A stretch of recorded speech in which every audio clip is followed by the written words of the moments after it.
La géobiologie est l'étude et la connaissance des interrelations entre la planète, la Terre et le ciel, et la matière vivante. Notre champ vital entre en relation subtile avec les phénomènes cosmotelluriques et géomagnétiques terrestres naturels et peuvent donc en être impactés de façon positive ou négative. La rhabdomancie, la radiesthésie, la sorcellerie ne datent pas d'aujourd'hui. Les Chinois, les Égyptiens utilisaient déjà la baguette. En Europe, de nombreuses représentations nous montrent des radiesthésistes à l'œuvre pour la recherche des minerais ou de l'eau, mais aussi pour définir le bon emplacement d'une future construction.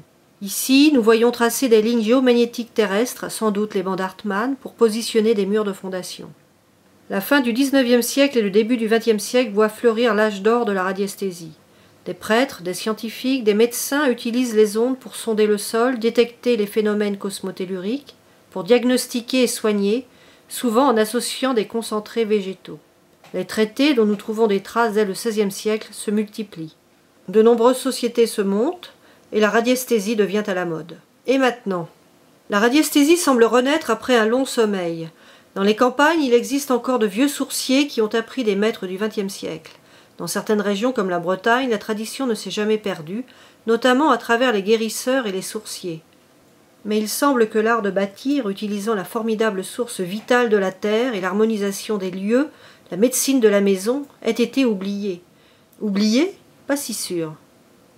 Avec la géobiologie et le feng shui, une nouvelle façon d'aborder l'harmonisation des lieux voit le jour. La physique quantique apporte une lumière particulière à cet art plus que millénaire et donne des clés de compréhension.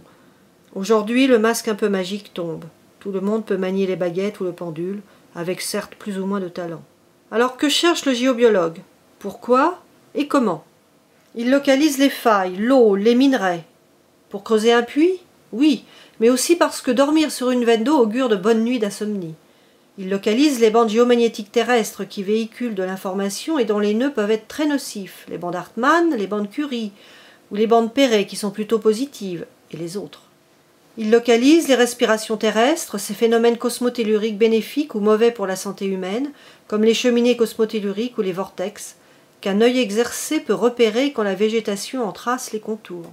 Il repère les flux d'énergie, les ondes de forme des meubles ou de la construction, qui, quand elles sont trop agressives, peuvent nous impacter également. Mais il sait aussi réharmoniser, réinformer les lieux. Il peut augmenter la vibration d'un espace de vie ou de travail par ses gestes, par sa voix, ou en posant des objets conducteurs. Ici, tu as le chakra ici et ici, c'est la cheminée. Il y a sans doute la gorge aussi. Enfin.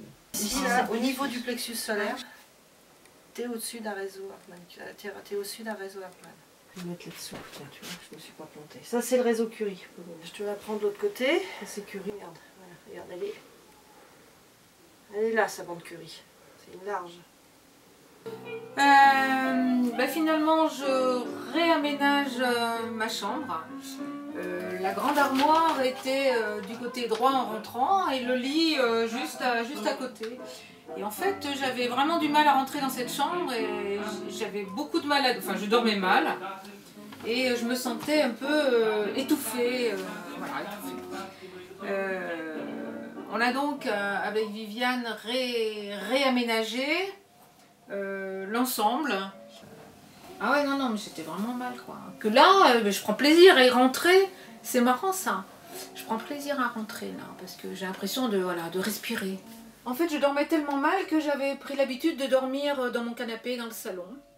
Et depuis que j'ai réintégré ma chambre, je dors mieux. Bon, il y a eu quelques petits problèmes de dos, donc c'était un peu difficile en début de nuit, mais qu'ensuite, j'ai dormi sans problème jusqu'à 10 h ce matin, donc grasse matinée.